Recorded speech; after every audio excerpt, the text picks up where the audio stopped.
it's a video, but We'll screen grab. You get penalized. And then they told me, you know, they were very communicative. And are you 6 or 4? And everything. I went to the and so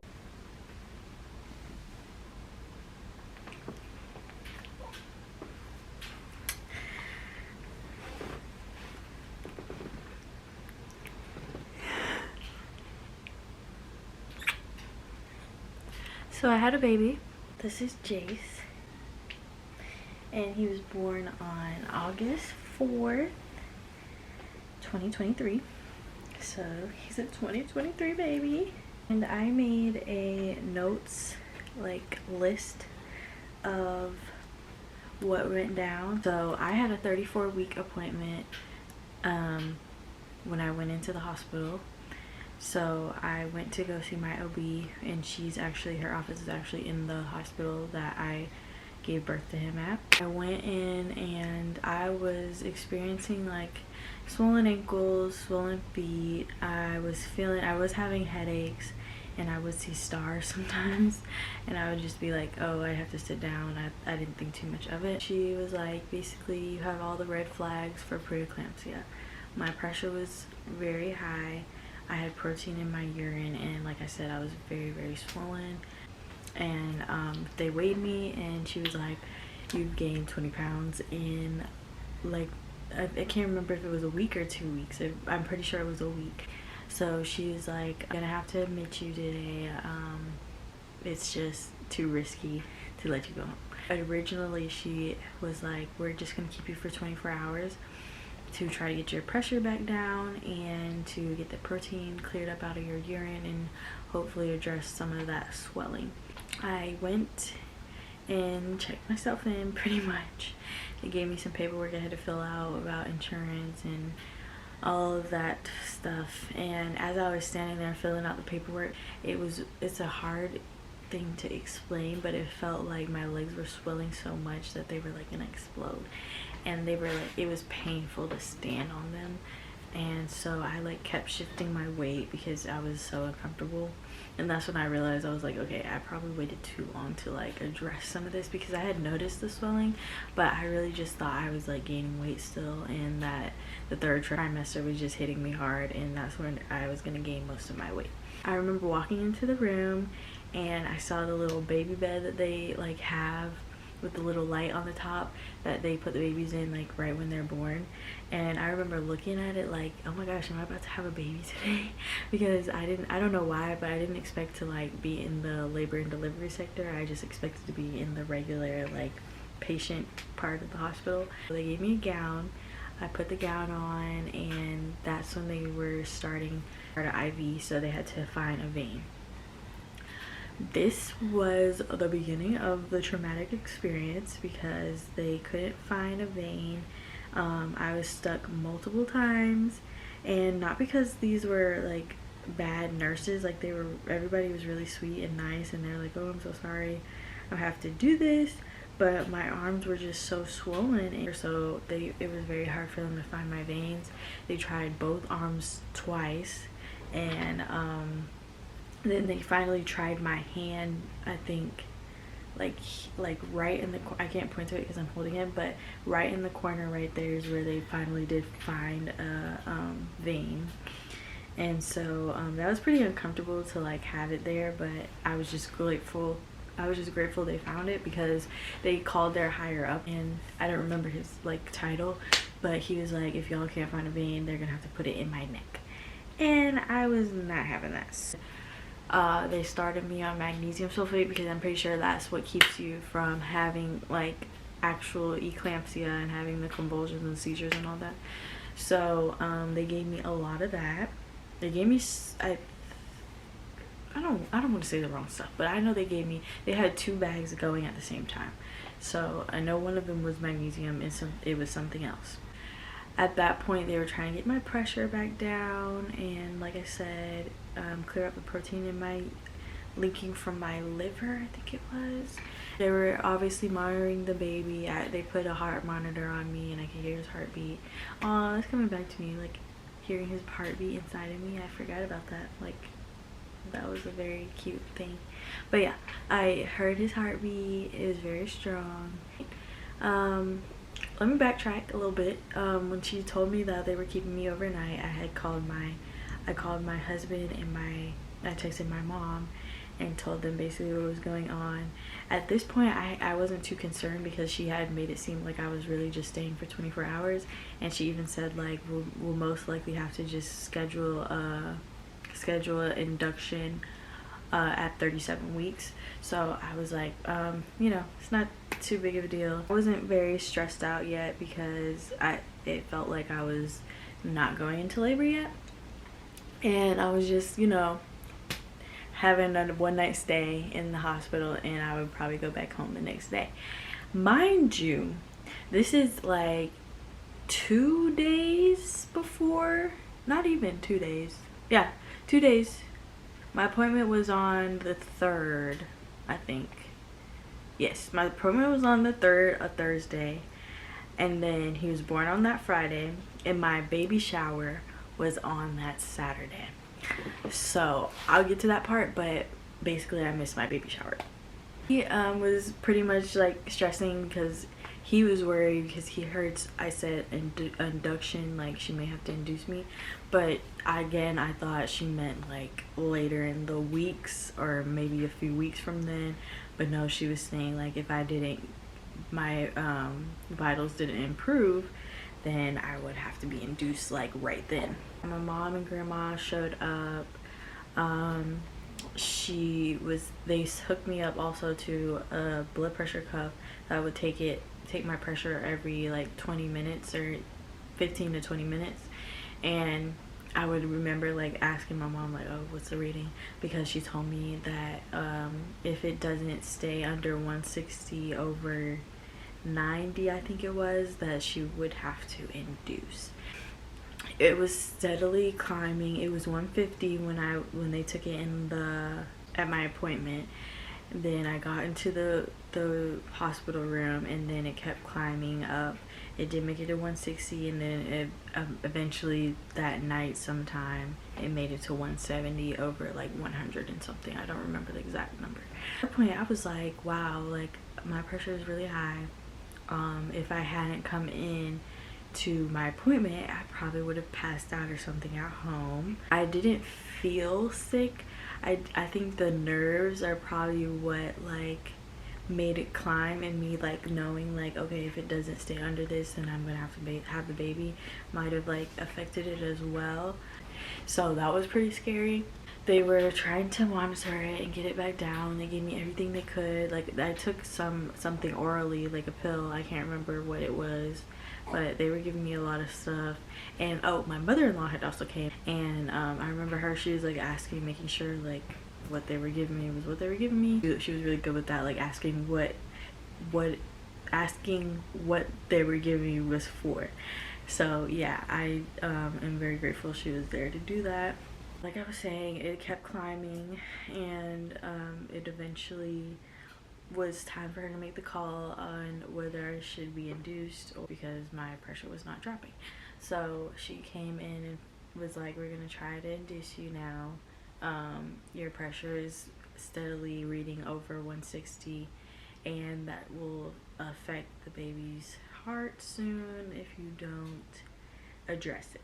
So she told me she was gonna place a balloon. At this point we were gonna continue to try to do it naturally because there was no reason for us not to. Would place a balloon to try to dilate my cervix.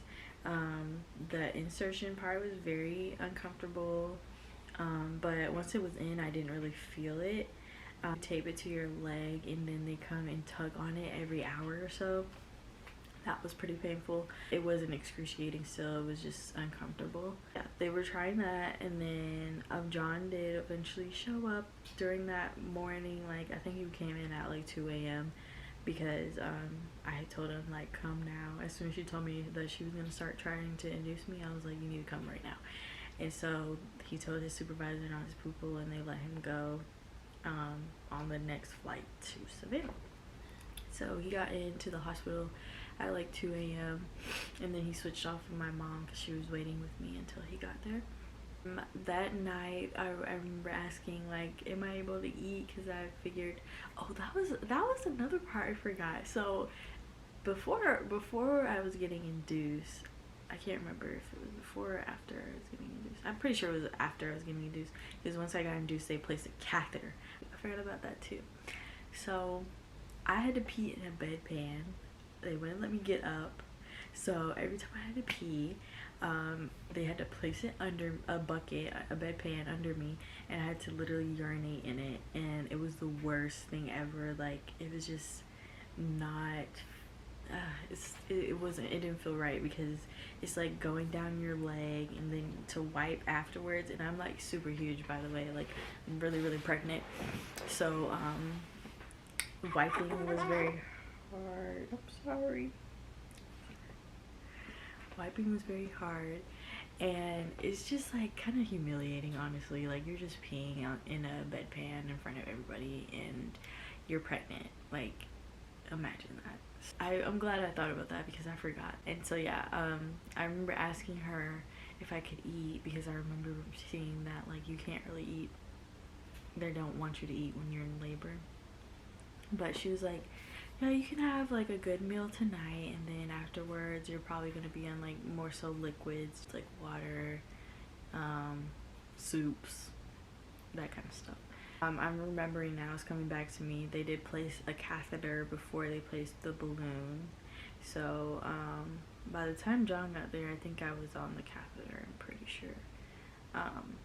And I was starting to feel a little nauseous after all the medication. That was another thing, like going in the bedpan. I had to go very often because I was having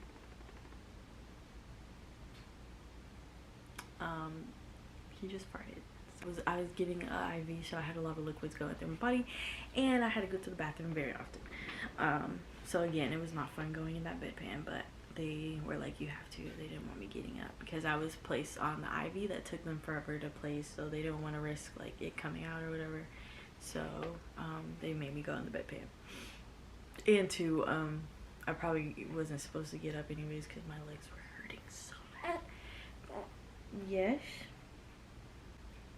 Okay, let me hurry up because this is getting long. They also put these things on my feet that like massage your feet with air pressure somehow to like try to get the swelling, because at this point I had cankles, y'all. I had super like thick ankles. Like, it was very unattractive, but it was like very big. Like, I was starting to get nauseous.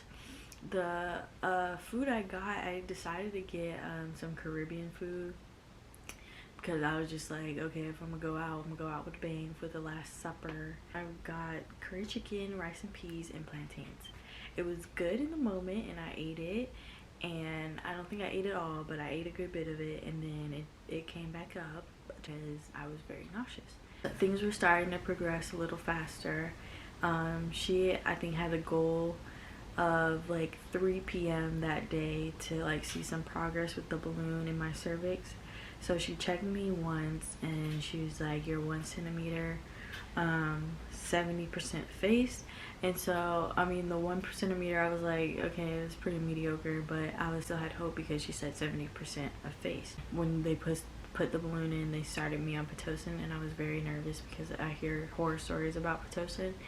But it really wasn't like kickstarting anything for me. Like, I felt uncomfortable, I felt nauseous, I felt tired, and I felt a little bit of cramping, but I didn't feel like crazy contractions. And I heard women like in the rooms next to me like screaming when they were in labor, and I wasn't feeling anything like that. So it kind of was setting in like, okay, this isn't working, so either I'm not having him and they're gonna let me go home. I still had the thought that I was going home, I don't know why, but they let me go home, or they were gonna obviously do a C-section. She was really trying everything, I will say. She did try to like help me have it naturally, but it just wasn't, I just wasn't progressing fast enough. And at this point my pressure was still very high. They had given me everything they could, and it still was very high. She made the call finally to have a C-section. She let me know. I remember asking like if she was gonna deliver him, and it was a dumb question, but it was like she was obviously delivering him. I think my family was really freaking out more so than me.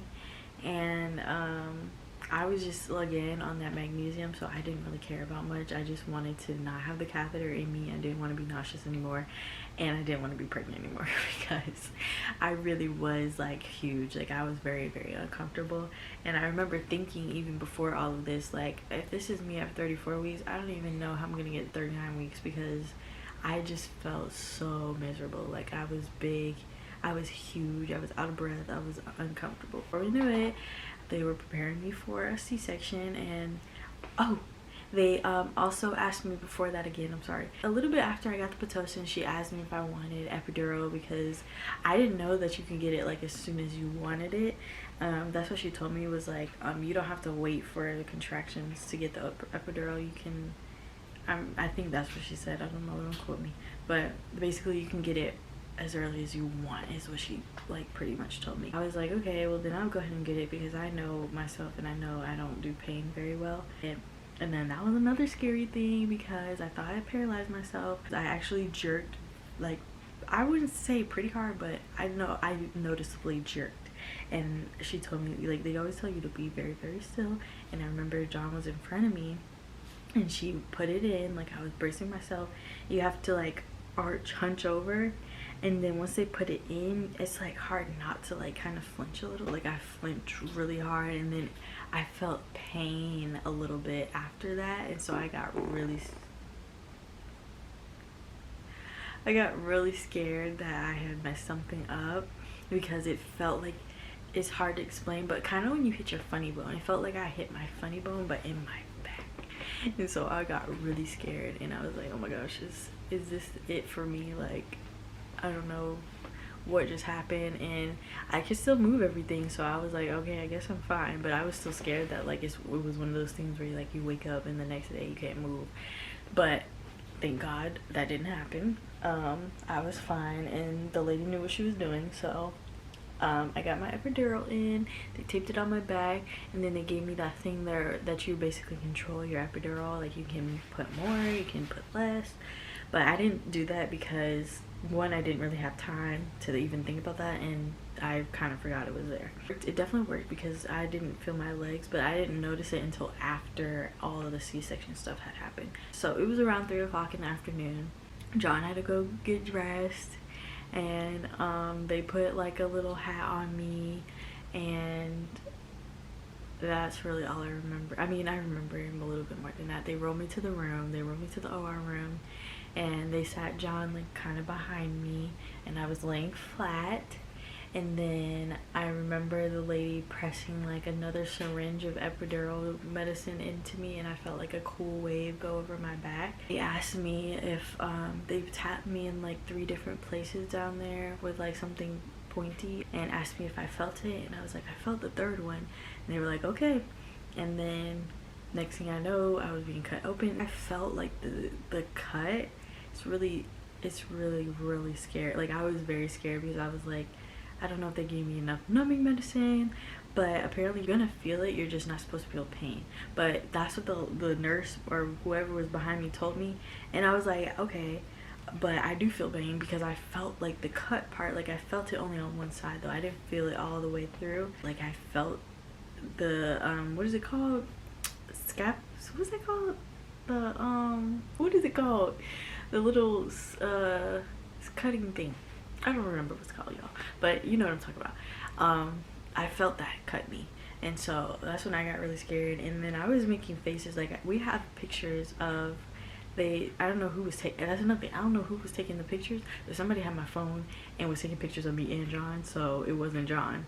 But I guess they have a designated person to take pictures. I remember at one point I audibly was like, ow, like ouch, because it hurt. Like, it felt like they were tugging, like pulling me on the inside. And he was here, and they put him by my head, and I have a picture of the 3 of us for the first time. He went straight to the NICU because he was only 3 pounds and 15 ounces, and they went and took me to the recovery room. So I actually only saw him when he was born, and then I didn't get to see him after that for the rest of that day. So like, I didn't really see him for his first day of life. It was kind of sad, but yeah, I was still recovering. You're not done after you give labor. They don't tell you that part, but you're not done after you give labor. They pretty much come in there and make sure you're not going to clot. A lot of clots left in you after you after they remove the placenta. That's another thing. I have no idea where my placenta was. I never saw it. You know, that was just kind of weird to me. I don't know like what they do with it. What did they do with it? They come in and push on your stomach and clots fall out, and it feels like you are giving birth to a baby. Like, it's really weird. But I had some really big clots. I remember I went on the toilet one time and one fell out, and me and John were like, what just happened? Because I literally thought I may have had a twin up there that I didn't know about. But we called the nurse and was like, is that normal? She's like, yeah, just come on the bed and I'll push and get the rest out. So yeah, a lot of clots in you after you give birth. The incision is very, very sore after the medicine wears off. It was hard for me to like stand up too fast. I was really like waddling. Yeah, I need help with a lot. I need to help getting dressed. Well, I didn't really have to get dressed because I was in that gown, and thankfully, like when I did get just discharged, I was able to get a shower because I had been in that dress for like, I don't even know, maybe 3 days straight, 4 days straight. So it was really gross and sweaty and nasty and milk everywhere. Like I said, I missed my baby shower. I was supposed to stay for 24 hours like she said. I would have been good to go to the baby shower, but I was in the hospital recovering during my baby shower because I had already had him. Everybody went to the baby shower except for me. My dad stayed with me, but yeah, John went and like kind of announced that he was born. But yeah, I missed my baby shower. It kind of sucked, but once I got home and got discharged and came home, all my gifts were here waiting for me, and I kind of got to go through them and, you know, see what everybody got me. But I did have like a cute outfit, and I wanted pictures of my bump.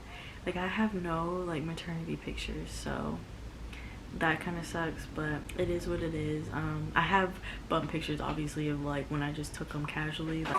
I'm sorry if this was a little boring, but I really was trying to focus on like remembering the story. So I promise I'll do a more like interesting video with him soon. But I just wanted to give that birth story because a lot of people have been asking me. So y'all let me know if you have any questions, and I'll try my best to answer them in another video. Maybe that'll be my next video, a Q&A.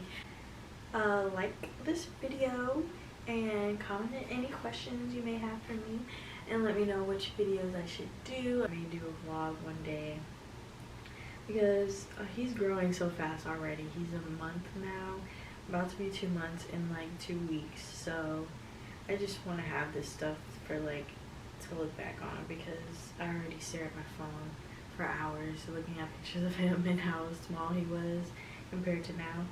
So yeah, hopefully you guys enjoyed this video, and I will see y'all next time. See you, bye bye.